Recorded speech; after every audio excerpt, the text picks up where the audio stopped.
Fala pessoal, eu sou Miguel Brito, presidente e fundador do Brasil Grande.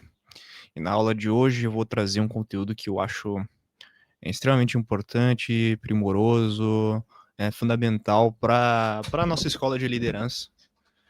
E tem muito a ver também com a minha trajetória enquanto indivíduo, enquanto liderança, presidente, fundador do projeto Brasil Grande, esse projeto tão maravilhoso que vem aí conquistando mentes e corações e mentes. E peço aqui você que assista essa aula desde o início e que... Deixa eu só... Que assista desde o início e que fique aqui até o término, certo? Irei gravar, eu já tinha pensado em gravar essa aula, mas tô percebendo que ela precisa ser gravada agora, justamente por conta que nós estamos num período decisivo, um período aí que antecede o nosso evento que vai acontecer no dia 23 de novembro, em São Paulo, capital, no Sindipesp. E o ano de 2025 ele tem sido muito importante porque ele tem feito com que alguns membros percebam mais o projeto, encabecem mais e que a coisa tome um rumo na direção que eu entendo que é o rumo que vai nos levar ao sucesso, à vitória, se assim podemos dizer. Ok?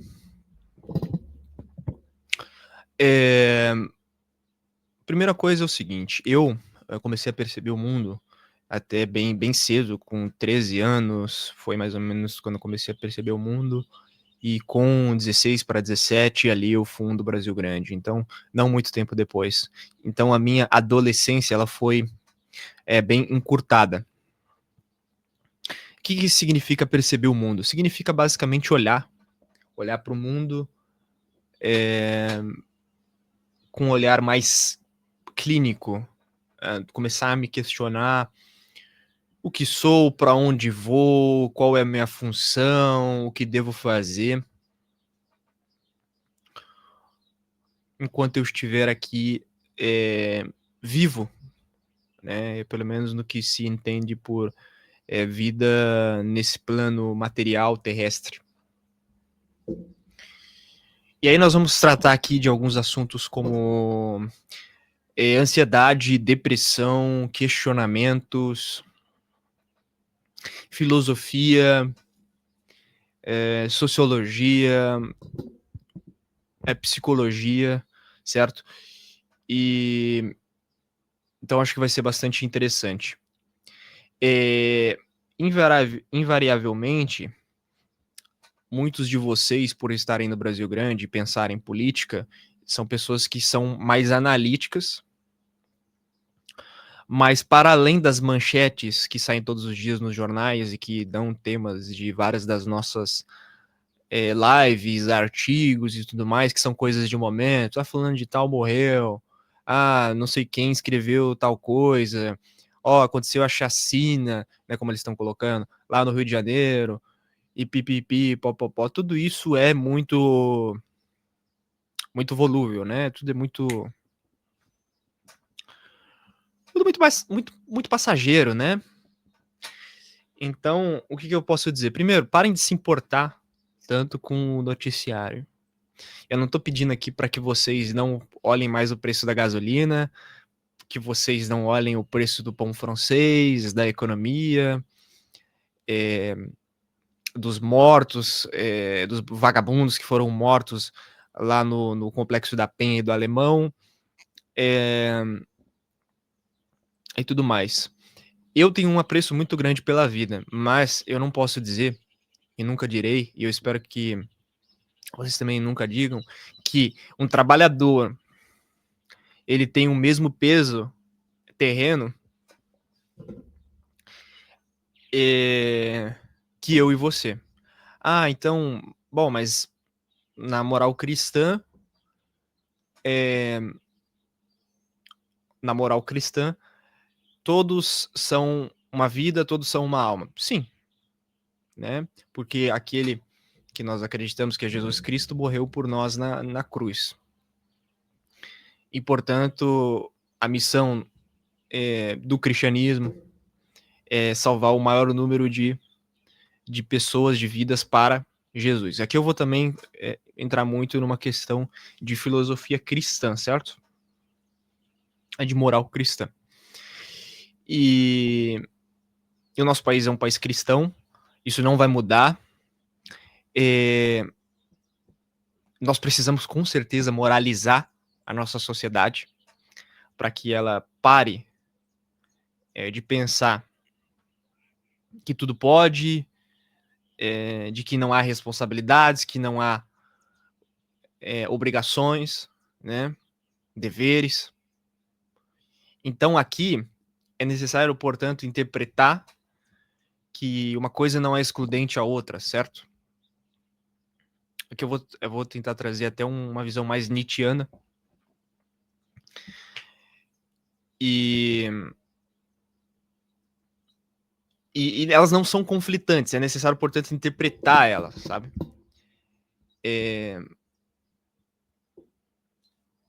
E aí eu não sei se eu conseguirei ser claro o suficiente para poder expressar aqui as minhas ideias, mas eu espero que sim. Então, o vagabundo, ele não tem o mesmo peso de vida do que o Miguel Brito, presidente e fundador do Brasil Grande. Nem que o Marco Júnior, secretário-geral, nem que Gabriel Passo, vice-presidente, etc, etc. Nenhum de vocês. Vocês estão numa moral mais elevada, certo? O que eu quero dizer com isso? Nós temos que dar peso e contrapeso às coisas.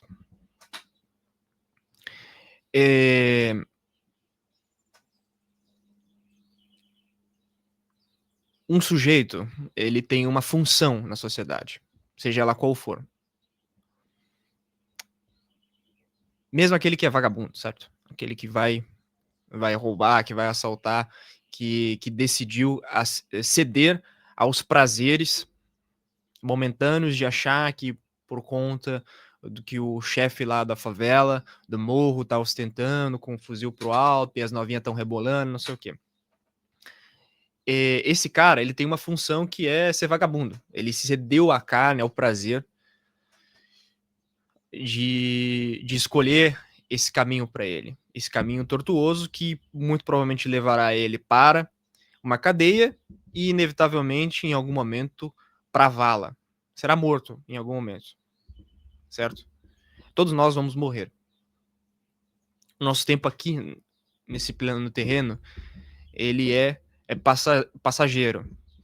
E toda vitória ou toda derrota, mas principalmente a derrota, ela é psicológica, tá? Então, por ser psicológica, nós nos preocupamos muito em será que eu vou decepcionar minha família? Será que eu vou decepcionar fulano de tal? Certo? Será que eu vou decepcionar quem quer que seja? E a verdade é que pouco importa quem nós vamos decepcionar. Certo?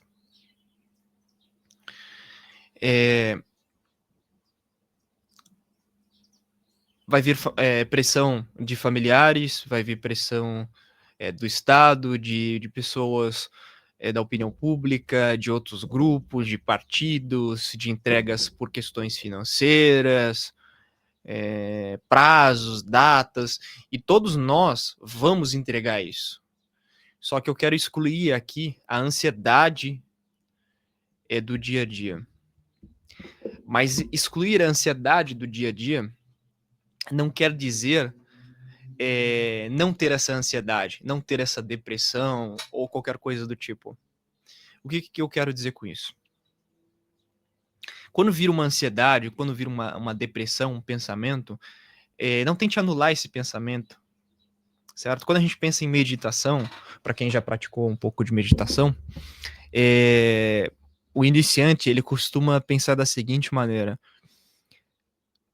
Cara, eu não quero pensar em nada. Eu vou tentar pensar em nada. Só que não existe não pensar em nada. Não existe não ter um sentimento, certo?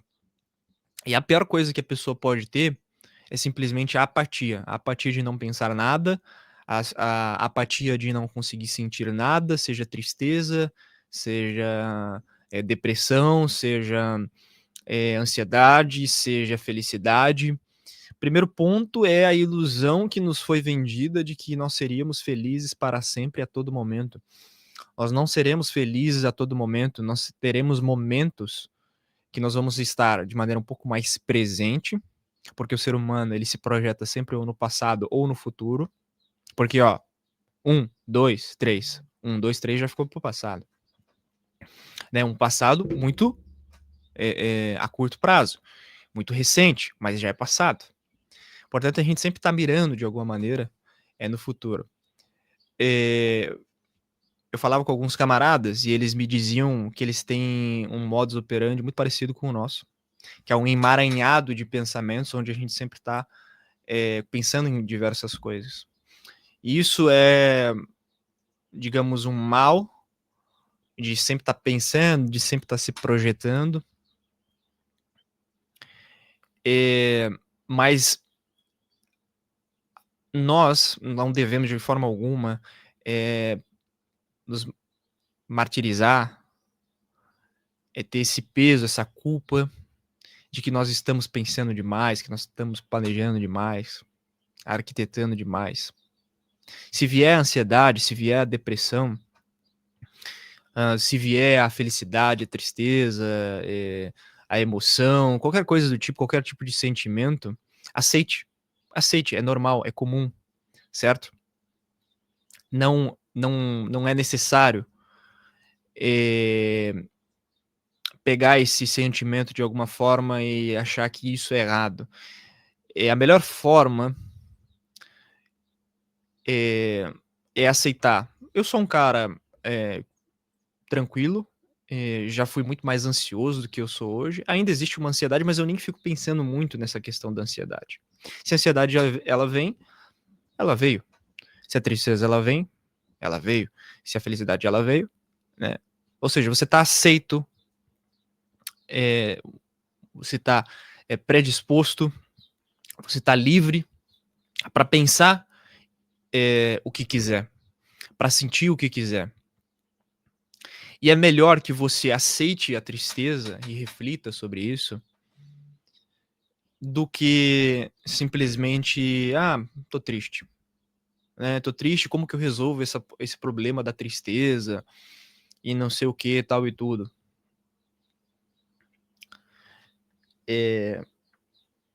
Uma vez que você começa a pensar dessa maneira, você passa a ter um espírito livre, né? Um espírito que independe das notícias do jornal, independe se você perdeu alguma coisa, alguma pessoa. Então, ok, aconteceu, né? Agora, quer dizer, eu aceito, mas eu não sinto? Não, não é isso. Você aceita e você sente, muito pelo contrário. Então, veio a depressão, ok, vamos curtir a depressão, certo? Vamos. É tristeza? Bom, é a tristeza então. É a felicidade? É a felicidade então, certo? É isso que tem pra mim hoje. É isso que eu aceito o meu destino. Porque só aceitando a realidade, só aceitando o seu próprio destino, você vai ter um pouco mais de poder sobre as coisas, certo? O Olavo de Carvalho, ele falava uma coisa que é muito importante. E a mais pura realidade quem tá fazendo política costuma querer mudar a política. Costuma querer mudar o poder. E veja só você, eu quero mudar o Brasil. Eu quero mudar as coisas. Eu quero mudar o mundo. Eu quero influenciar, né, e fazer com que as coisas aconteçam. Só que geralmente quem quer mudar o mundo, quem quer mudar o Brasil, a sociedade, as pessoas, nunca terá esse poder. E a partir do momento que ela aceitar ter esse anseio, esse desejo pela mudança, ele vai cair na sua própria armadilha, no seu próprio desejo, muito muito terreno aqui, sabe, muito muito carnal. Eh, eu acredito piamente que o Brasil grande ele vai mudar as coisas, nós vamos fazer as coisas, eh, da seguinte maneira: tendo esse espírito livre, isso vai nos emancipar de alguma forma, vai nos projetar à frente, adiante. Eh, é portanto necessário ter um certo uma certa personalidade, uma criação de uma personalidade que faça com que você não se importe tanto, com as coisas que acontecem, com a opinião dos outros. É necessário ter quase que uma coragem para desagradar, certo? Então, todos nós, ou a maioria do nosso grupo é cristão devido a nossas raízes históricas, sejam pentecostal, né, protestante, seja, católicos. E e a moral cristã, ela é muito carregada do arrependimento. Ela é muito carregada do, eh, como que eu posso dizer? De uma culpa. E eu não acho que seja ruim isso. Para a maioria da população brasileira, que jamais perceberá o mundo, que jamais vai entrar com certos questionamentos e que está muito preocupada com o boleto que irá pagar, com os anseios, com as ansiedades aqui do dia a dia, essa moral cristã vai evitar uma série de problemas. Aqui eu estou falando para você, liderança. Eu não estou falando para você não ir para missa, eu vou. Eu não estou falando para você não ir para a igreja, para você não ler a Bíblia, para você não atender os 10 mandamentos, etc, etc. Não é isso. Assim como eu também não estou advogando que você não leia livros, que você não veja o que está acontecendo no noticiário. Nós percebemos o mundo e nós encaixamos essas coisas todas em ideias que foram construídas, pensadas, na moral cristã, nas nossas instituições, nos nossos meios midiáticos. Mas aqui entra um ponto fundamental. Nós somos construtores da nossa própria realidade. O futuro ele será muito belo porque nós iremos construir. É um viés de construção. E para construir é necessário ter esse caos interno. Esse caos interno dos pensamentos, o caos interno de uma certa bagunça que nos dá e que nos coloca e nos projeta para frente de maneira muito criativa. E eu vou utilizar aqui uma série de referências, por isso que eu falo, olha, leiam livros, é importante ler livros. Só que cuidado também na hora de ler livros para que você não seja nem um, um assessor de gabinete, ou o cara que é mais operacional, o cara que é mais pragmático, e nem também um cara que é um intelectual de botequim. Por quê? Porque nós vamos construir ideias, tá? Nós vamos construir ideias próprias também. Certos pensamentos. Claro que ninguém constrói nada a partir do zero. É possível construir coisas do zero? Até é possível construir coisas do zero. Penso, logo existo. Se Platão, Sócrates, Pitágoras, né, conseguiram lá atrás pensar em coisas novas, o ser humano é plenamente capaz em pensar coisas novas. Inclusive, boa parte das coisas novas sairão de referências, claro, de uma junção de referências, mas também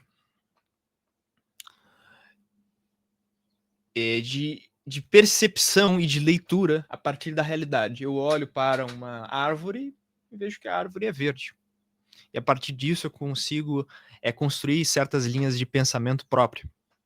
Se um ser humano foi capaz de lá atrás pensar a filosofia que pautou vários outros filósofos, e eles pegaram, portanto, um trabalho no meio do caminho, não um trabalho do início do caminho, não do absoluto zero, mas, portanto, uma construção de outros pensamentos, e aí se construir algo, é possível, então, construir algo a partir do zero.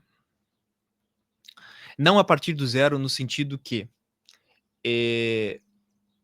você está pairando nas nuvens de maneira etérea e que você, sem qualquer tipo de referência, vai conseguir pensar algo do zero. O que eu quero dizer com isso? Mesmo que você não leia livros e construa um pensamento a partir do zero, ou seja, apenas observando o mundo, enxergando o mundo, tirar uma coisa, uma ideia da sua cabeça e colocar no papel, onde não tem referência em Sócrates, em Platão ou em qualquer outro filósofo, em Confúcio. É possível, mas ainda existe a questão da referência, porque o ser humano ele é um co-criador. Tem o criador e nós somos os co-criadores. Mas ainda assim, Deus nos deu, o Criador nos deu a capacidade de leitura a partir dos nossos ouvidos, a partir do nosso cérebro e dos nossos olhos, que pensa, ouve e fala. Pensa, fala, pensa, escuta, enfim, os nossos sentidos. Ainda assim, não seria algo completamente do absoluto zero, certo? Isso que eu tô querendo dizer. Mesmo que não seja uma referência de um livro.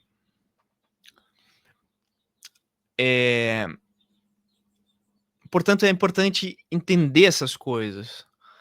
É importante que você entenda que tudo é passageiro e que tudo vai ficar no passado, logo, em breve.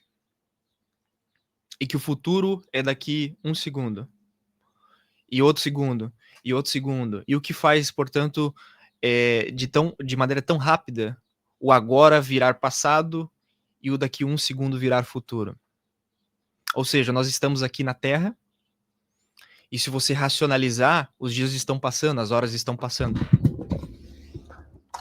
Aqui, com vocês, eu tenho um pequeno calendário que eu fiz ainda em junho, tá? Mostrando os dias. De quantos dias faltava para o evento. Porque a partir do momento que a gente coloca as coisas no papel, se torna mais simples resolvê-las. Nosso próprio cérebro ele já vai maquinando como resolver aquilo, né, de como alcançar aquilo. Então, o nosso grupo, apesar de pequeno, ele tem um poder, né, de discernimento muito superior e muito mais refinado do que a maioria dos grupos políticos, partidários, empresariais, movimentos, por entender que o ser humano ele tem esse poder, que ele é capaz de criar, que ele tem essa criatividade, que ele tem esse caos interno. Ninguém vai vir nos salvar. Para aqueles que creem, Jesus voltará. Mas nós não sabemos, e é muita pretensão do ser humano, ficar antecipando a volta de Jesus.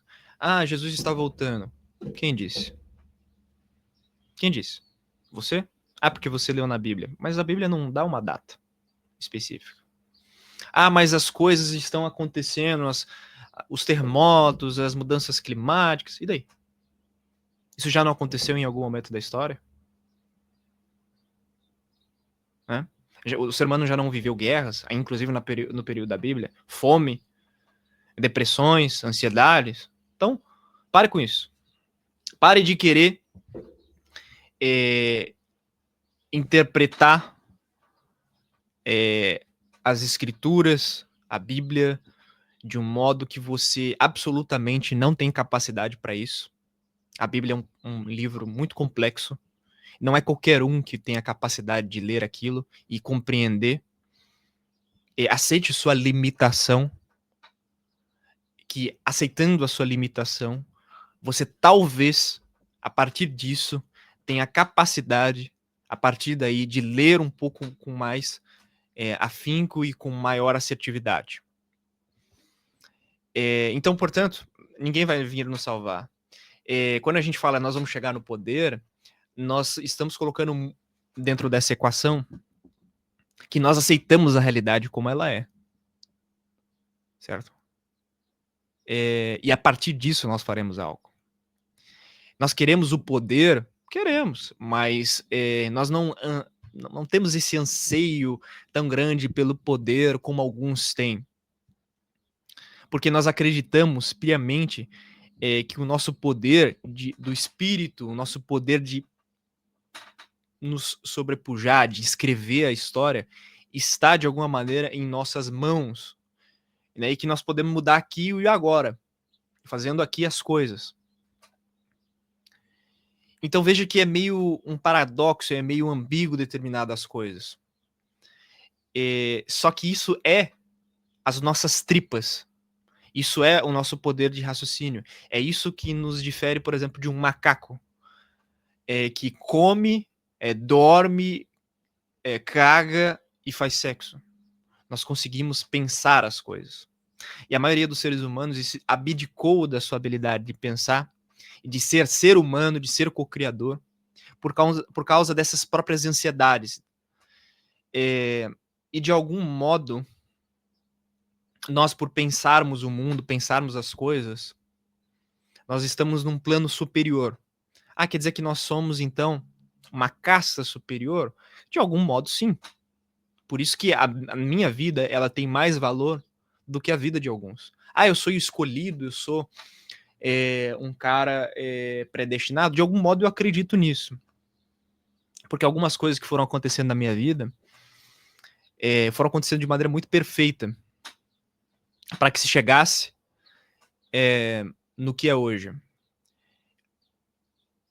Boa parte de vocês, se vocês forem analisar, irão perceber que a construção do ser Miguel, ser Marcos, Gabriel ou qualquer um de vocês, ela foi delimitada por coisas que aconteceram muito na juventude. E que o caráter, que a personalidade, ele se dá muito no início.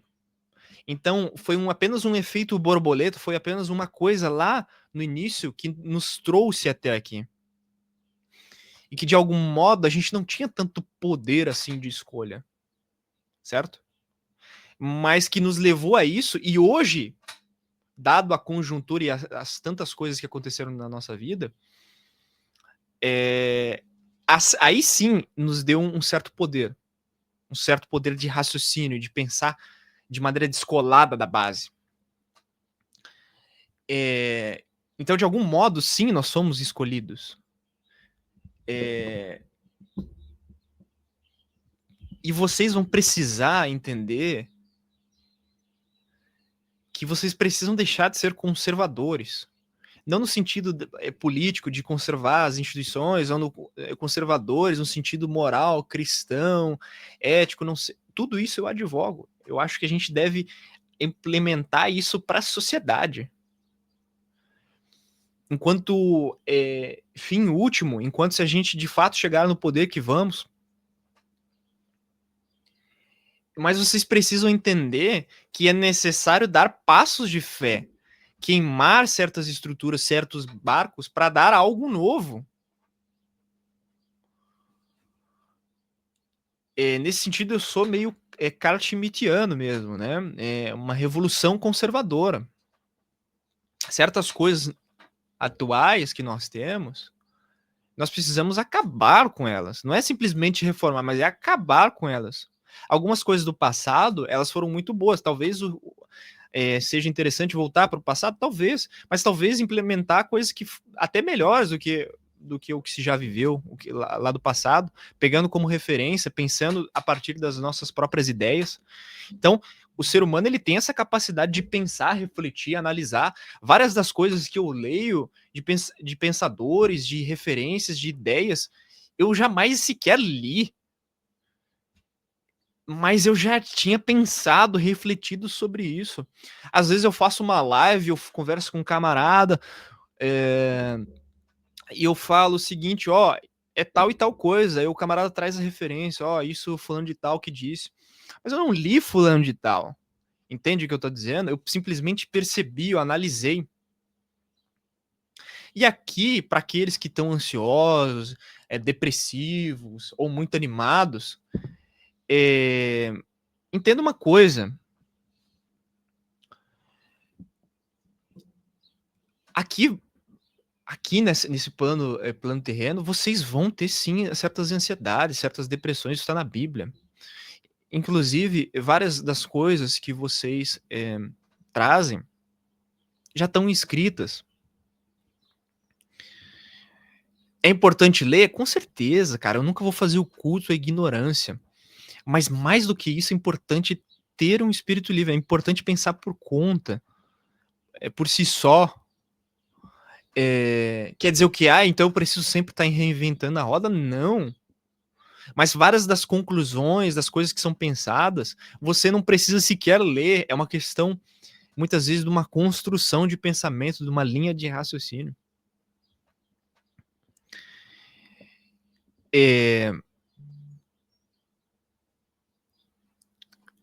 Uma coisa que precisa entrar na cabeça de muitos de vocês é que existem batalhas, e batalhas não é exatamente a guerra, né? E durante a nossa vida vão ter várias as guerras.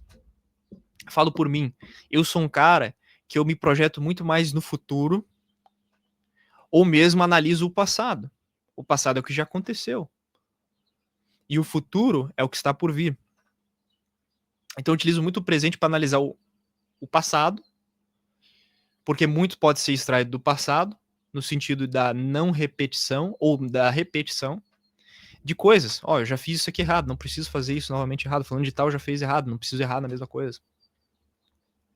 E o futuro no sentido de analisar. Então, Napoleão fazia muito isso. Ele analisava muitos os cenários de tudo que poderia dar errado para que quando chegasse na sua batalha, ele já tivesse analisado todos os cenários possíveis.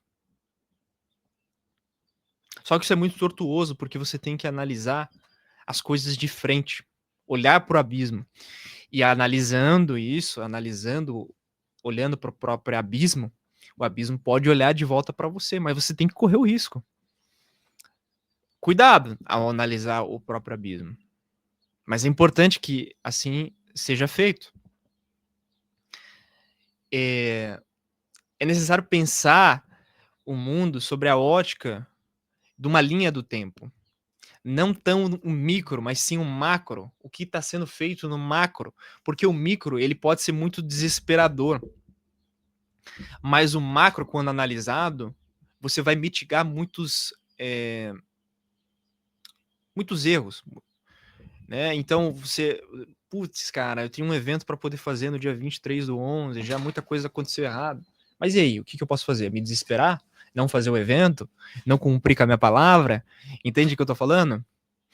Eu vou me desesperar porque o evento mudou 3 vezes de local? Não. Primeira vez foi mudado, ok.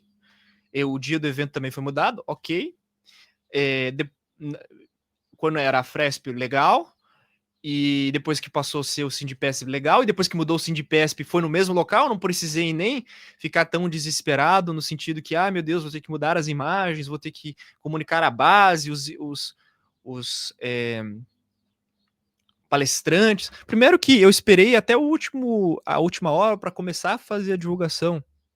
Ah, Miguel, poderia ter sido antes. Poderia, mas eu não tinha nem o local ainda. Eu tava falando ainda para as pessoas que era a Fresp. Até que então, no dia que se conseguiu o local novo, aí sim eu divulguei. E eu continuei divulgando que era o Sindipesp, mesmo depois de saber que era 50 lugares e não 80, como tinham me anunciado, e depois conseguimos o local no mesmo prédio. Ou seja, nos desesperamos por coisas tão simples, tão. Cara, o evento vai acontecer de qualquer jeito, tá definido. Assim como nós vamos definir que nós vamos chegar no poder, nós vamos chegar. Agora, se vai chegar de fato na presidência, se o Miguel vai ser presidente, o Renzo, o Gabriel, quem quer que seja, tanto faz, até porque o presidente é um cara que só assina as coisas.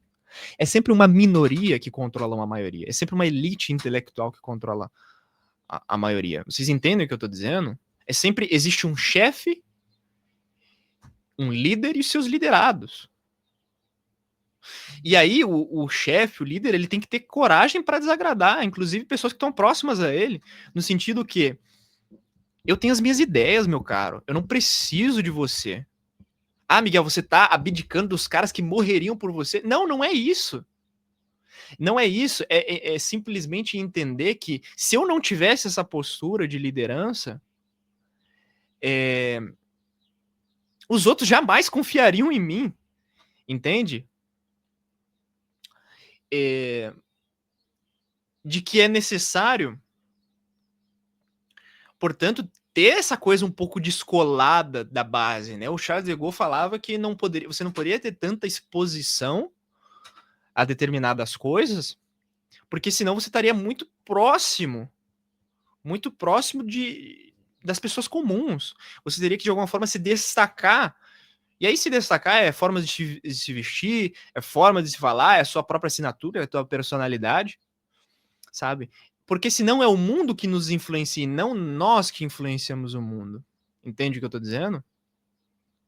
Ah, mas Miguel, você mora no Brasil, você é só mais um, você é um cara que nasceu em Santa Catarina, não sei o que e tal e tudo. E daí? E daí? Getúlio Vargas saiu do interior do Rio Grande do Sul. Entende o que eu tô falando? Isso pouco importa. O mais difícil, o mais importante foi os primeiros anos, enquanto construção de personalidade, o local que eu nasci e que me moldou até chegar aqui. E que me fez, de alguma maneira, começar a refletir e pensar o mundo. Entende? É aquele ponto disruptivo. Sempre nós temos um ponto disruptivo. Tem um camarada no BG, o Renzo, que ele fala que ele começou a perceber o mundo depois que ele assistiu um filme, né, o Conde de Monte Cristo. E tem esses momentos, né, esse momento que, putz, cara, eu quero ser isso, eu quero fazer aquilo. Entende? É possível, a partir de algum momento,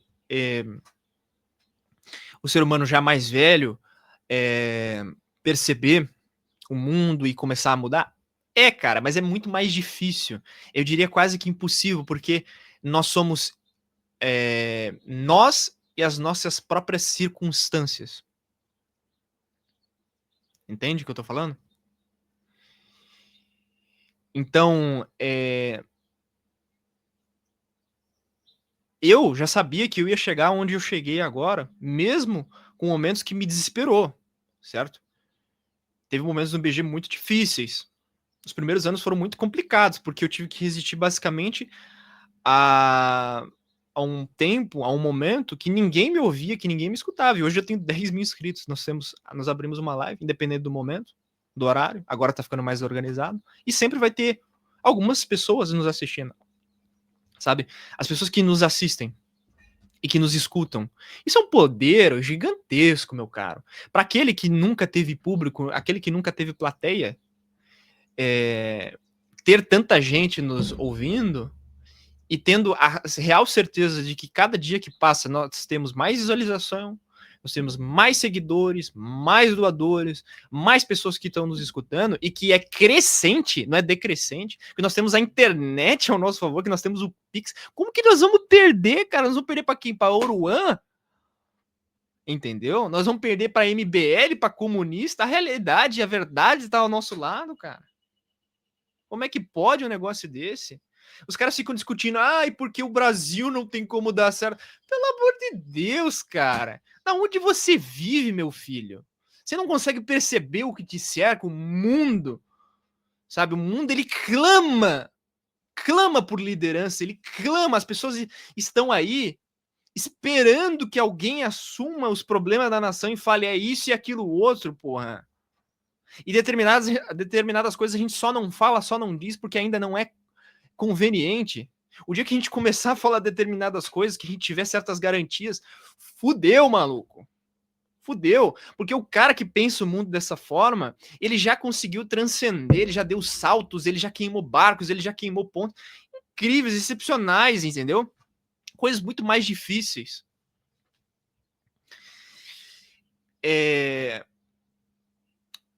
Então não peça para que as coisas fiquem mais simples, que as coisas fiquem mais fáceis. A coisa só vai dificultar mais. E que bom, cara, que as coisas só vão dificultar mais. Eu tenho um fardo, então me dê 2, porque eu consigo carregar. Entendeu? Eu consegui carregar 2, me dê mais, porque eu consigo carregar, filho. Entendeu? Me dá, o pai aguenta. Entendeu? Então não é, ai, não consigo entregar, ai, meu Deus, que difícil. Cara, vamos crescer. Entendeu? Alguns de vocês são até muito mais foda do que eu, mas vocês não conseguem perceber isso. Entendeu? Não conseguem ter essa leitura. Que é uma leitura até analítica. Uma leitura sobre a própria realidade, sobre a própria percepção das coisas. Que é também, aqui eu também não vou me diminuir, tá? O fato de conseguir ler as coisas tal como elas são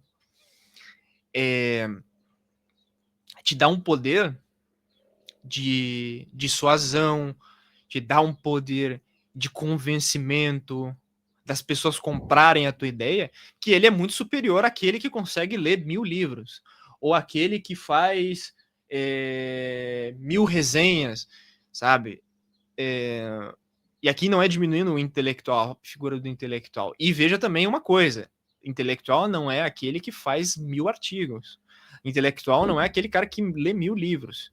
Isso é bom para você. E só para você. Isso não quer dizer nada na realidade. Passa-se alguma coisa na realidade quando você pega essas ideias, pega esse conhecimento e transforma em algo. Em uma realidade concreta, em algo material. E essa coisa material ela pode ser tão, mas tão poderosa que ela pode até transcender a própria matéria.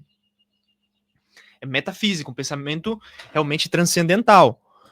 E aí são, portanto, os níveis de ideias, né?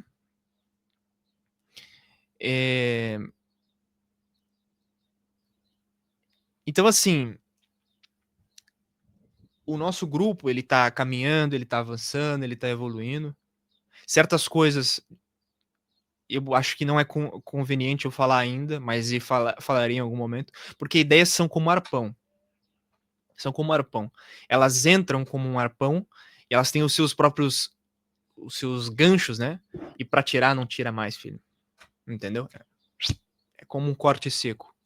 Então, o que eu digo para vocês? Façam o que é conveniente a vocês. Aqui eu jamais vou implorar que fulano de tal fique no Brasil Grande. Eu quero que vocês sigam as ideias do projeto, as minhas ideias, as ideias do Gabriel, do Renzo, do Marcos, de quem quer que seja. Inclusive os próprios, tá? Se um dia quiserem sair do Brasil Grande, eu vou entender completamente. Eu já entendi.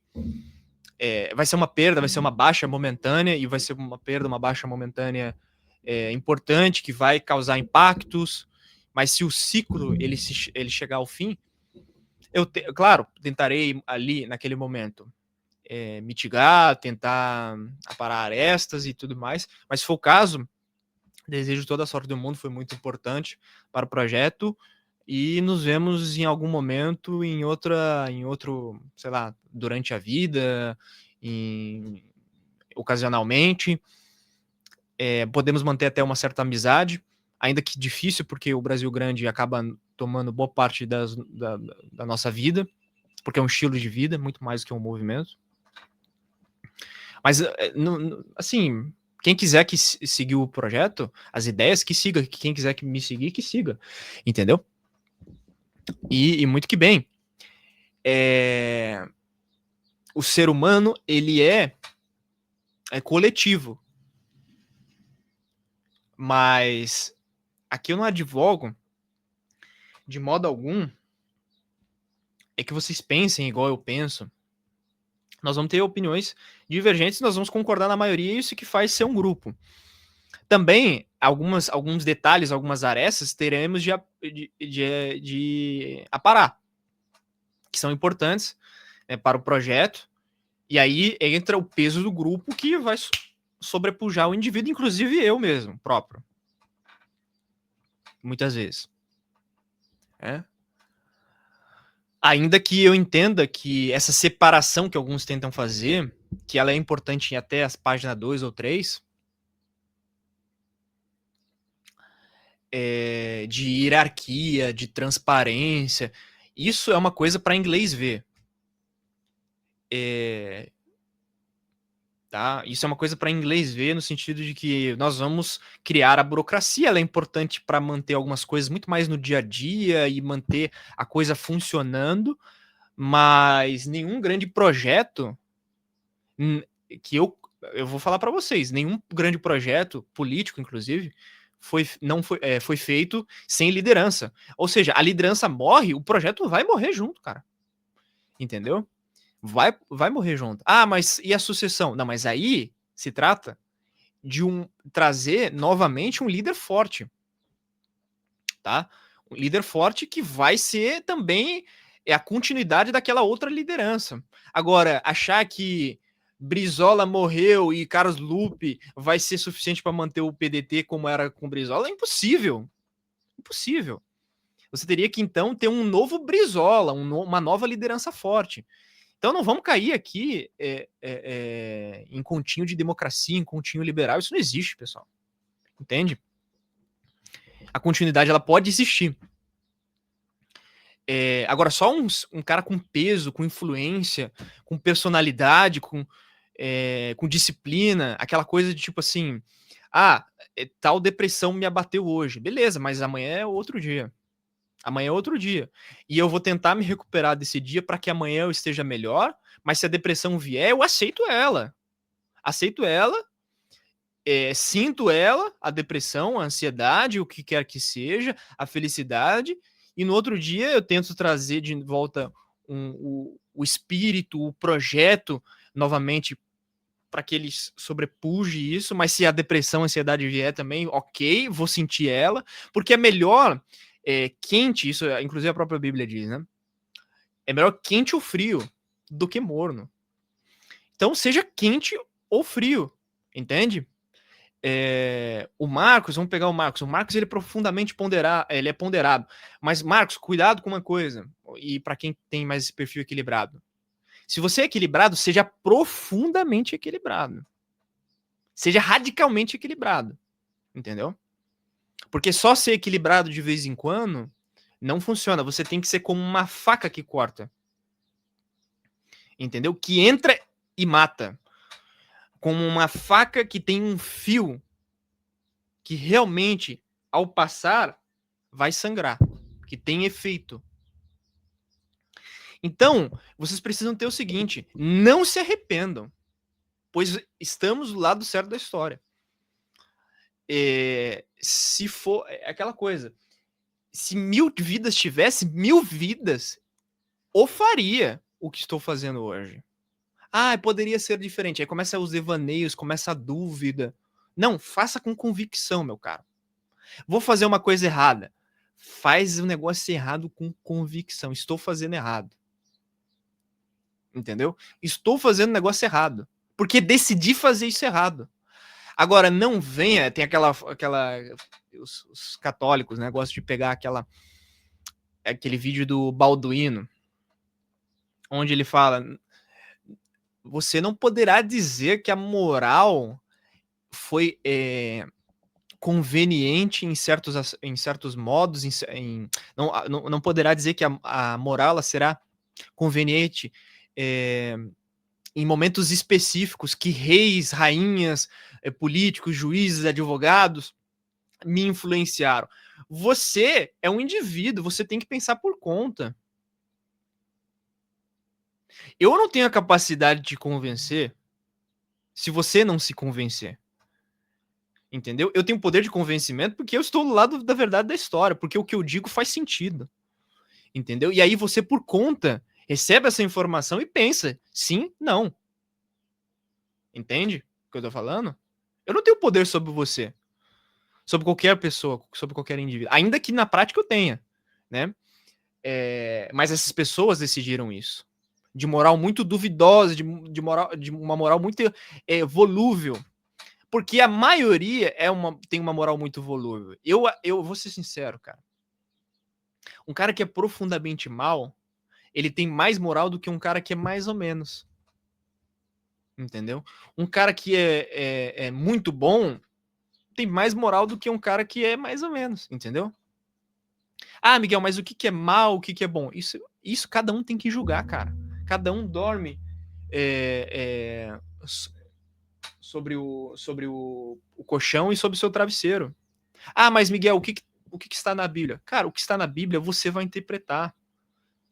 Você pode fazer tudo certinho. E lá no dia do juízo final, Jesus, Deus, falar que você não vai entrar no céu e acabou. Entendeu? Assim como ele pode pegar e falar para mim que eu que fiz tudo errado, eu vou entrar. Se a gente tiver num avião, eu não acredito em Deus, estou usando aqui um exemplo hipotético, porque eu acredito. E me arrepender e ser de todo o coração, eu vou pro céu. Mesmo tendo me arrependido 5 minutos antes. Porque foi de todo o coração. Então, o grande problema da maioria das pessoas é que elas são com uma moral muito duvidosa, muito volúvel, elas não acreditam no que elas dizem, elas não têm certeza, elas não refletem, elas não pensam. E nós vamos liderar essas pessoas. E que bom que será nós e não outros. Entende o que eu tô falando?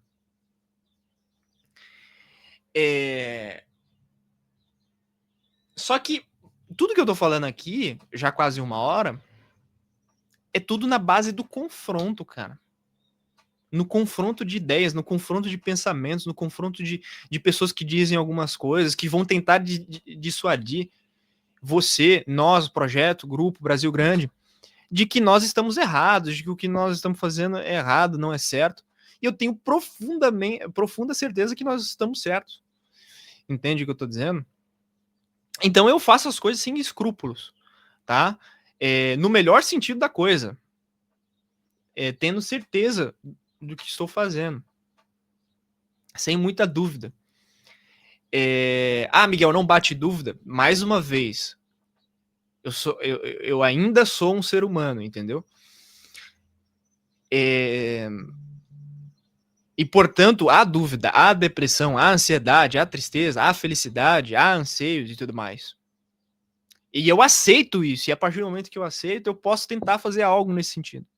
Então tem que ser visto da seguinte maneira: nós estamos num mundo, o Brasil ele não está separado do mundo, certo? Então eu não acredito naquele nacionalismo onde o Brasil fecha suas fronteiras e fica separado do mundo, ainda que de algum modo o Brasil terá de fazer isso em algum momento.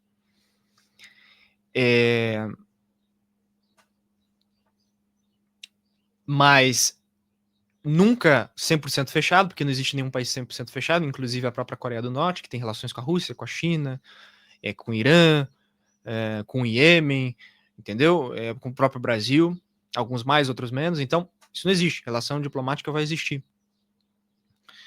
E o Brasil está inserido no mundo. Está inserido no continente americano, que está subdividido em 3 partes, que é a América do Norte, a América Central e a América do Sul. E no mundo com 8 bilhões de pessoas, no sistema solar, na Via Láctea, com várias trilhões de outras galáxias. Então nós somos um ponto de areia na história. Quando Napoleão ele visita o que ele poderia fazer, o que ele não poderia fazer, ele analisa todos os cenários, ele está fazendo uma visualização, né? O que é conhecido aí por magia, que é conhecido por aí como, de algum modo, um certo ocultismo, também é conhecido como a lei da atração e tudo mais. O ser humano tem a capacidade, cara, de poder. Entendeu? Ele tem como antecipar determinadas coisas. Peraí, só um instante. Alô?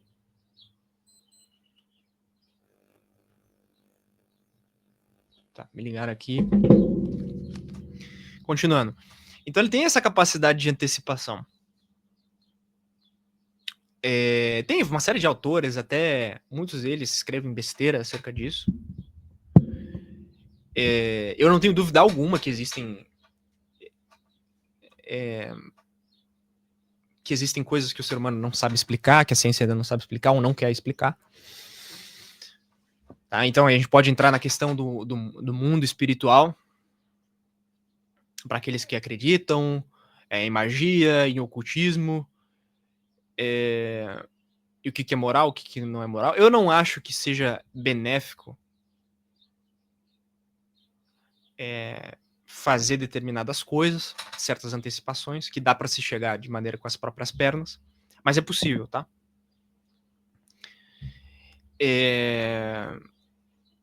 Agora, que existe o ser humano fazer isso por conta própria, sendo um co-criador, é possível, certo? E aqui eu não vou dar a receita do que fazer, né? Seja um próprio ritual, aí tem livro para quem quiser ir atrás desse negócio, entendeu? Ou mesmo de maneira muito, muito natural, que as coisas vêm, você atrai quase como que um imã. Agora, o que eu posso dizer é que, se vocês entenderem o que eu estou falando aqui, as coisas para nós vão acontecer. Entende?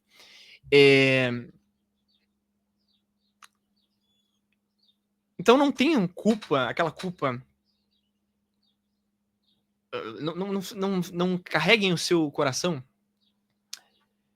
de tanta culpa, sabe? Para os cristãos, durma tranquilo no travesseiro. Durma em Cristo, né? Tenha paz, porque para aqueles que creem, as coisas vão se resolver, certo? Muitos empresários, e aqui eu posso colocar um povo que acabou, digamos assim, hackeando determinadas coisas, que foi o pessoal, o judeu.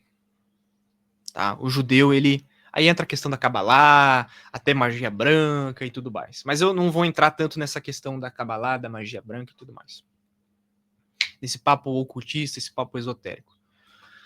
Religioso, metafísico e tudo mais. O que eu quero dizer é o seguinte, eles hackearam, vamos colocar assim, e eles oram por tudo, tá? Eles rezam por tudo. Então ao entrar, ao acordar, ao se alimentar, tem bons pensamentos, eles aceitam determinadas coisas e tal e tudo, e são um povo aí que consegue determinadas coisas.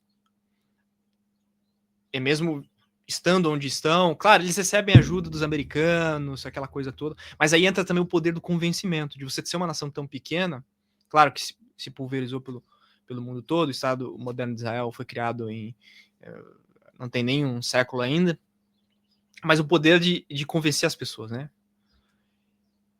E aí eles têm alguns modos operandi, né? Que eles seguem. Então eles têm muita capacidade de visualização, de análise, capacidade verdadeiramente analítica, que outros povos não dominam isso tão bem. Os americanos dominam isso bem, consideravelmente bem, tá? Também tem muita literatura acerca disso. Muito bullshit também, muita besteira. Muitas simplificações também. E aí se mistura com um certo empreendedorismo de palco, mas existe algum lastro na realidade. Porque daí já é a capacidade do americano também de publicizar, de vender uma coisa que é séria, mas que acaba não ficando tão séria, tá? Aí tem vários aí, Nightingale, Bobby Proctor, Napoleon Hill e vários outros. O que eu falei aqui de pegar e escrever os dias, entendeu? Isso aqui tá tudo documentado, tudo escrito, sabe? Não tem nenhum segredo aqui. Quer dizer, é vendido como um segredo, mas assim, isso aqui é datado, cara. Tu bota um negócio no papel, tu tirou a coisa da tua cabeça e passou a ser uma coisa material. Então, qual que é o problema de muitos? O problema é que o negócio fica muito no campo das ideias. Então você é necessário, portanto, perceber o mundo e dizer para o mundo, perceber e dizer para o mundo. A partir do momento que você percebe algo e diz para o mundo, aquilo ali já saiu de você. A partir do momento que você escreve, fudeu, porque tá escrito. Tá escrito, considere feito. Tá escrito, meu caro. Quem vai dizer que o 01 que tá aqui não é 01 se tá aqui, porra? Quem vai dizer que aqui 21, que é o que eu tinha feito antes, né, que ia ser a primeira data, não vai ser 21, entendeu? E às vezes a gente também se apega a coisas muito pequenas.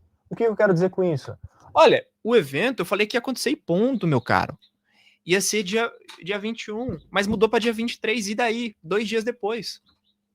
Eu falei que ia acontecer lá na Fresp, mas acontecer no Sindipes. Às vezes acontece até muito melhor do que a gente esperava, do que aguardava. Tá entendendo o que eu tô dizendo? Você nunca muda o seu destino, você nunca muda o seu objetivo. O que você muda é a rota. Porque assim não existe fracasso que nos derrote. A gente aceita o que veio para nós. Cara, não vai ser mais não vai ser mais na Fresp, vai ser no Sindipes, mas vai ser no Sindipes. Não vai ser mais no dia 21, vai ser no dia 23. Você percebe como as coisas são? Tudo que vier, meu amigo, vai ser dominado. Sabe? Fulano de tal me deu uma bola que ela não é redonda, ela é quadrada. Eu vou fazer ela ser redonda, eu vou dominar a bola e acabou. Tá entendendo o que eu tô falando? E a partir do momento, aí você pode pegar filosofia até budista também, que você enxerga as coisas, passa a enxergar o mundo tudo como uma benção. Tudo é uma benção. Os judeus são muito bons nisso, né? Eles agradecem tudo. Aí não tem como vencer um povo desse, cara. Não tem. Entende o que eu tô falando? Portanto, a coisa passa a ser muito mais uma leitura sobre as coisas, uma coisa emocional, né? E quando, por exemplo, vem um certo sentimento e a gente rejeita esse sentimento, é a pior coisa que a gente pode fazer. Porque a partir disso, nós entramos em estado de negação, em estado de dúvida. Nós entramos a gente fraqueja. A gente deixa de ter o poder de racionalizar, de raciocinar sobre as coisas, de moldar a realidade como nós queremos. Imagina, cara, nós estamos aí no século XXI, internet, comunicação, eu tô fazendo uma gravação num vídeo, sabe? Época de nanoprocessadores, microprocessadores, de inteligência artificial, os caras ainda estão com dúvida se vai dar certo, sabe? Para mim é uma coisa tão límpida, tão clara, tão como o céu é azul, sabe? E nós vamos errar, nós vamos tomar decisões equivocadas, mas no micro, no macro é que a gente não pode de fato verdadeiramente errar. A gente não pode se colocar sobre o risco da ruína, o risco de tipo acabar a minha vida, o risco de acabar o projeto. Mas errar nós vamos errar. Entendeu? Então, estamos aqui com 1 hora e eu verdadeiramente tenho outras coisas para poder fazer. Depois eu assistirei essa gravação aqui. Eu vou mandar para os camaradas. Mas vamos ler aqui algumas coisas. Para a gente se embasar em algumas coisas aqui também. Vamos lá. Espírito livre, uma filosofia além do bem e do mal. Lembrando, o que é bem e o que é mal? É o que está na Bíblia? E se você estiver interpretando a Bíblia de maneira equivocada? Então, faça o bem achando que você está fazendo bem. Faça o mal achando que você está fazendo mal. Não subverta as coisas. Tô fazendo mal, mas veja bem, não tô fazendo mal. Não é assim. Não. Cara, eu tô fazendo uma coisa que é ruim, mas eu tô fazendo com convicção, entendeu? Porque assim, você pode ter feito o bem a vida toda, mais uma vez, o bem a vida toda, chegar lá para Jesus e falar, olha, não foi isso que eu escrevi, tá? Não é isso que eu quis dizer, você interpretou errado, você caiu na lábia do pastor, você se auto-enganou e pipipi, e não sei o que tal e tudo. Beleza? É chamado de espírito livre aquele que pensa de modo diverso, de que se esperaria com base em sua procedência, seu meio, sua posição e função, ou com base nas opiniões que predominam em seu tempo. Ele é a exceção. Os espíritos cativos são a regra. Já vimos por acaso espíritos livres? Eles andam ao nosso lado e talvez nem saibamos. A distinção é a marca que carregam. Não são escravos de seu tempo nem das pequenas ideias. Como libertam-se? Bom, se nós pensarmos em termos morais, de certo e errado, um espírito livre seria aquele que aprendeu a pensar por si mesmo. Foi isso que Nietzsche pensou. Uma outra possibilidade, um crescimento pela potência da afirmação de si, para além do bem e do mal. Os primeiros passos. A ciência e o ceticismo dão conta dos primeiros passos que o espírito livre dá em direção a si mesmo. A ciência é aqui um meio de questionar os valores metafísicos estabelecidos, um modo rigoroso de testar e tensionar os valores. Sua precisão mede qual a força destes valores e para que eles nos servem. Poucos valores conseguem resistir ao escrutínio do questionamento. Por isso, a cada passo, o espírito livre se torna cada vez mais cético. Este é a sua maneira de impedir que novas transcendências cresçam dentro de si. Quem alcançou, em alguma medida, a liberdade da razão, não pode se sentir mais que um andarilho sobre a terra, e não um viajante que se dirige à sua meta final, pois esta não existe. Mas ele observará e terá olhos abertos para tudo quanto realmente sucede no mundo. Por isso, não pode atrelar o coração com muita firmeza e nada em particular. Nele, deve existir algo de errante, que tenha alegria na mudança e na passagem. Certo? Se nada é fixo, se não existem mais certezas, então a solidão se torna uma questão premente. Outra coisa, vale lembrar aqui. Aqueles que vão casar um dia, vão namorar, ter filhos e tudo mais, lembrem-se de uma coisa. Ainda que vocês estejam juntos, um dia essa pessoa vai morrer. E é o caminho natural. O cristão, a sociedade brasileira, a nossa civilização, ela tem muito apego à questão material. Então, bom, aquela pessoa foi muito feliz para mim. Muito feliz para mim. Cara, ela se foi. Vamos nos apegar a momentos na qual essa pessoa foi feliz conosco, os bons momentos. E até mesmo, por que não, os maus momentos. Né? O que foi de marcante, o que dá para se lembrar, as memórias. Certo? Claro que há uma tristeza por se perder uma pessoa. Mas aconteceu. Já foi. É o ciclo natural da vida. Né? E os orientais já lidam muito melhor com essa questão da vida e da morte. Então tem até a questão do momento mori, né? Até eu trazer aqui.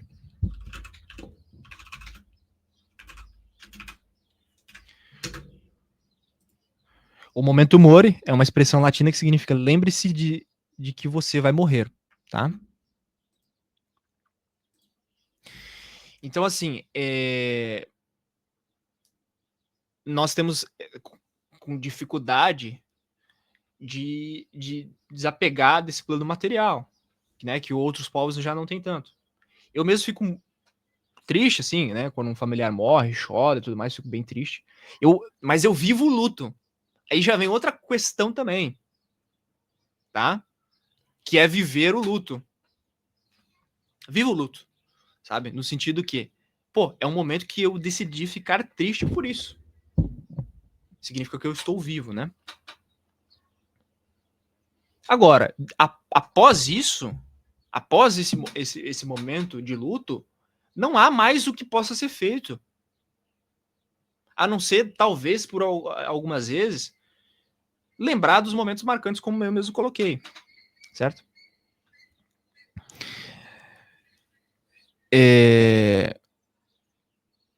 Então vamos lá.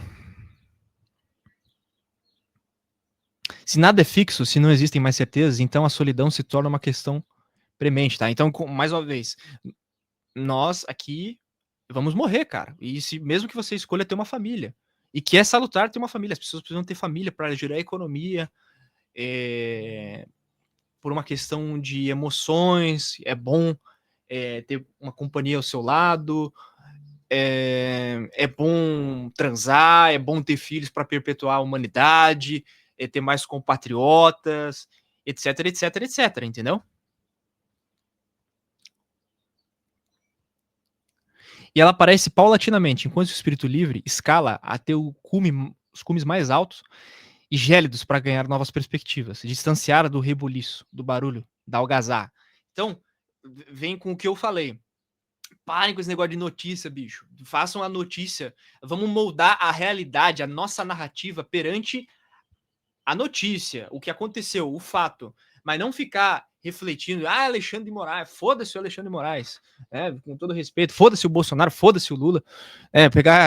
Pegar quase aquele vídeo lá do Guilherme, para quem assistiu aquele meme que ficou, né, que rodou bastante, ele foi até na NR e tal, fazer uma live, né, que ele fala assim, foda-se a Britney Spears, se ela tá dando pra um cavalo, foda-se o Eduardo Paes, não sei o que, tá chovendo, e essa porra dessa rua, isso e aquilo, não sei o que, sabe? Não foda-se essas coisas, sabe?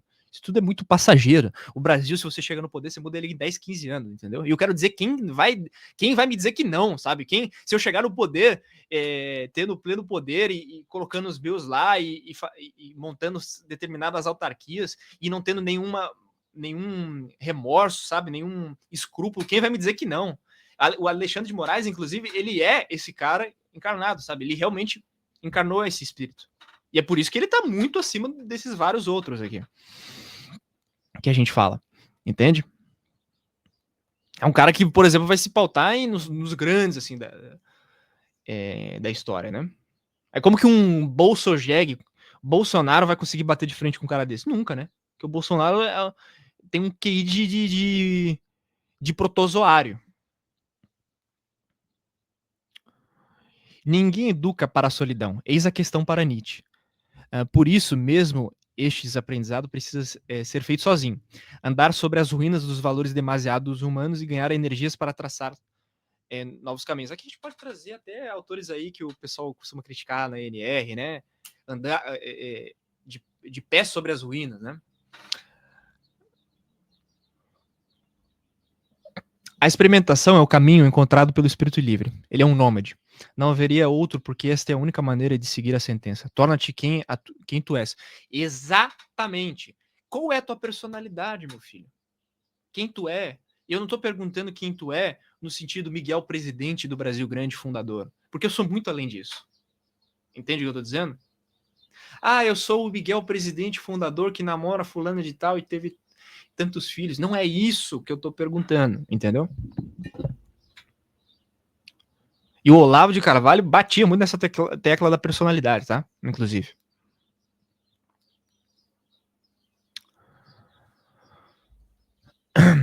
No horizonte do infinito, deixamos a terra firme e embarcamos.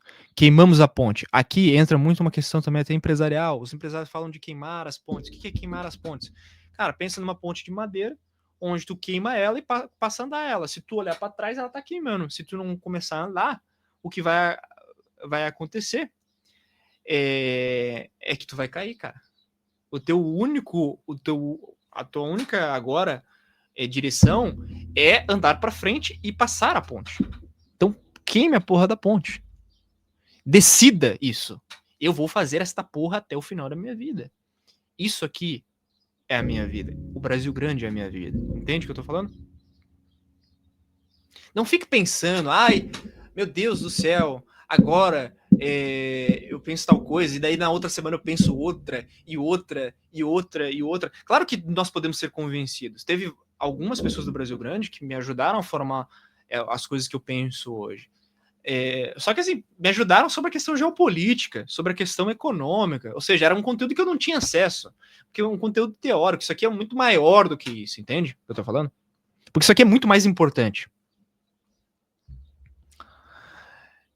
No horizonte do infinito, deixamos a terra firme e embarcamos, queimamos a ponte. Mais ainda, cortamos todo o laço com a terra que fica para trás. Agora tenha cautela, pequeno barco. Junto a você está o oceano. É verdade que ele nem sempre ruge e às vezes se estende como seda e ouro e devaneio de bondade. Mas virão momentos em que você perceberá que ele é infinito, que não há outra coisa mais terrível que a infinitude. Ó, pobre pássaro que sentiu livre e agora bate nas paredes dessa gaiola. Ai de você, se for acometido da saudade da terra, como se lá tivesse havido mais liberdade e não existisse mais terra. Aqui ele fala sobre a questão da dúvida, né? Do que eu falei sobre a questão do arpão, que entra e não sai mais. Meu querido, você chegou em determinada coisa, você não vai voltar mais para trás. E se você voltar, será a tua ruína. Entendeu? E aqui, cara, eu vou dizer uma coisa para vocês. O primeiro vice-presidente do Brasil Grande e o segundo, todos os dois, eu disse para ele algumas coisas e algumas ideias. Você vai perguntando determinadas coisas, fazendo certos questionamentos, dando certos embasamentos, certas questões teóricas. E a pessoa geleia, cara. Tanto o primeiro quanto o segundo vice-presidente do Brasil Grande não aguentaram a pressão. E não é pressão só do Brasil Grande, é pressão sobre determinadas coisas, cara. Você ler, escrever, fazer política é uma coisa de certo modo tortuoso, mas é a nossa vida, é o nosso fardo, entende? É um pouco exaustivo, mas não tem outra coisa, meu cara. Você foi destinado para o sucesso, você foi destinado para essa missão, para isso. Não tem mais volta. E se tiver mais volta, se você tentar voltar, será completamente a tua ruína. Tu vai esbagaçar, tua mente vai virar uma geleia, entendeu? Tá entendendo o que eu tô dizendo? Então, assim, vamos pegar aqui. Chegamos no poder, vamos ter que fuzilar a gente. Cara, é moralmente bom matar pessoas? Claro que não. Mas é moralmente bom matar uma pessoa que fez errado? Eu não acho nada de errado. Para mim, eu vou dormir tranquilo à noite. Aí com requintes de crueldade e com tortura e não sei o que. Cara, eu vou falar uma coisa para você. O cara fez algo de muito questionável, de muito questionável à nação, aos indivíduos, à sociedade. Então não tem nada de errado nisso. Passa-se uma lei e dá a César o que é de César. Entendeu? Ah, Miguel, mas bom, isso é moralmente errado e não sei o que, e não sei o que. Cara, então eu tô disposto a ir pro inferno por conta disso. Entendeu? Porque ao ponto de entender que ao fazer o bem e estar ao lado da realidade e da verdade, isso vai fazer muito melhor para a população brasileira. Então eu estou disposto a levar a minha alma para o inferno em bem da sociedade brasileira, que vai ser salvo muito mais almas. Entende o que eu estou falando? Então, assim, eu não sei por que tanta dúvida, eu não sei por que tanto medo.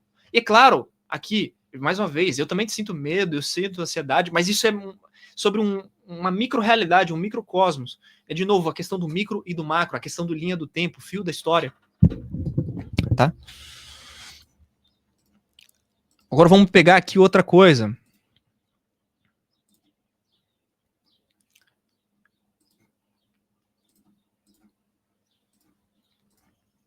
Eu sou eu e as minhas circunstâncias. E se não salvo ela, não salva a mim. Ou seja, se eu não aceito a realidade, como salvarei a mim, como salvarei a minha família, a sociedade? Eu preciso aceitar a realidade como ela é. Tá? Tem um outro texto aqui que eu vou trazer aqui, ó, do naufrágio. Não, não é isso.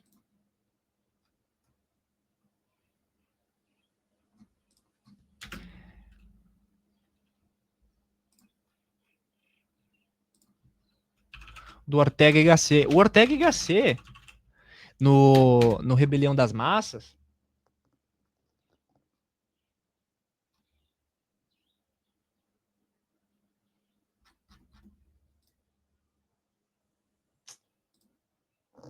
eu não sei se eu vou achar.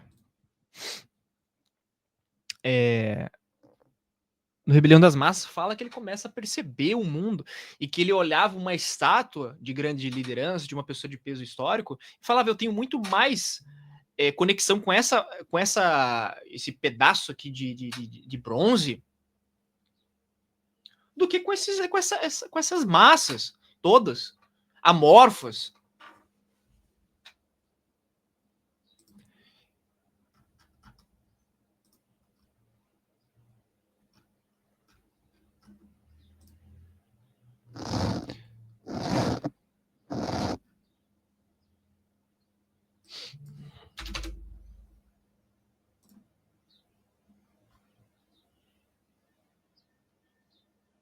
Aqui, ó.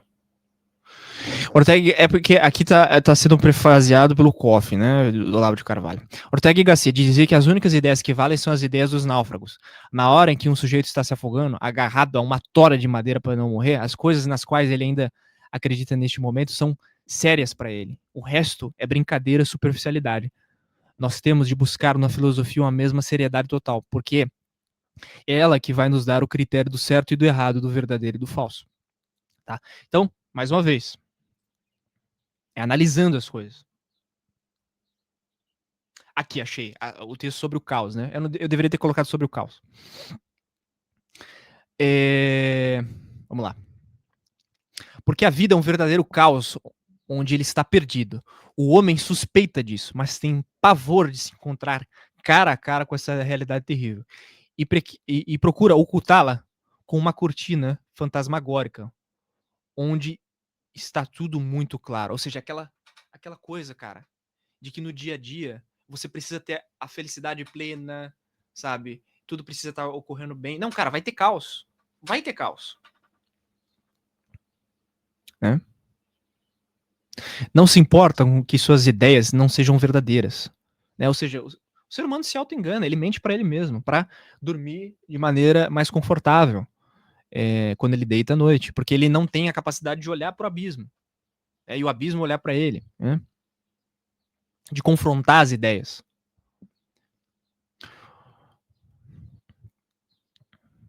Não se importam que suas ideias não sejam verdadeiras. Usá-las como trincheiras para se defender da sua vida, como rompantes para afugentar a realidade. O homem de cabeça clara é aquele que se liberta dessas ideias fantasmagóricas e olha a vida de frente. Né? Aqui já é a questão nietzschiana. E assume que tudo é problemático nela. Tudo é caos, cara. Tudo é caos. Né? Você não. Ou você está avançando na vida, ou você está regredindo. Quem está estagnado já está regredindo. Não existe estagnação, tudo está em movimento. E é necessário entender isso, para entender a realidade das coisas, entender como as coisas funcionam.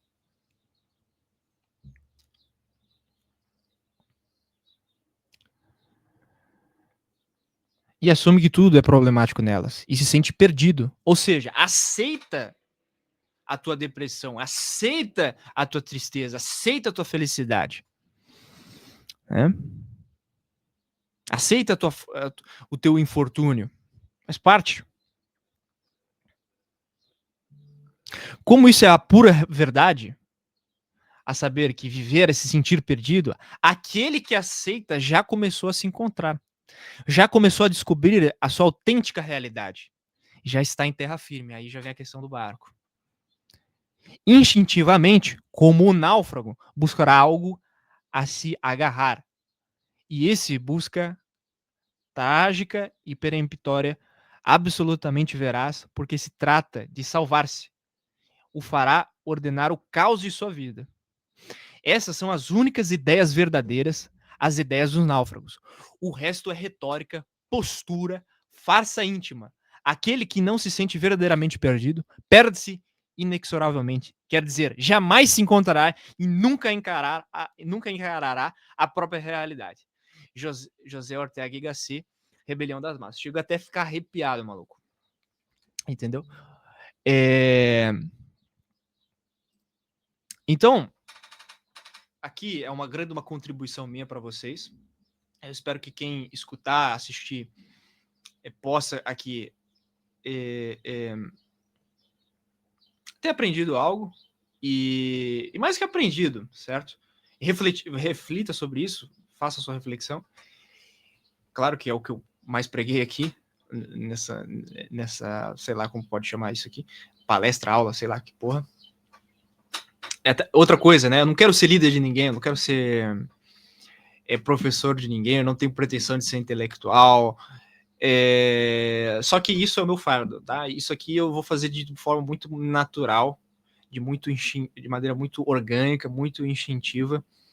E esse é o meu papel. E agora, aqueles que quiserem seguir serão bem-vindos a também entrar dentro do barco e queimar a ponte. E nós vamos chegar em terra firme, isso aí eu não tenho dúvida. Beleza, pessoal? Um grande abraço, a gente se vê aí numa próxima. Valeu!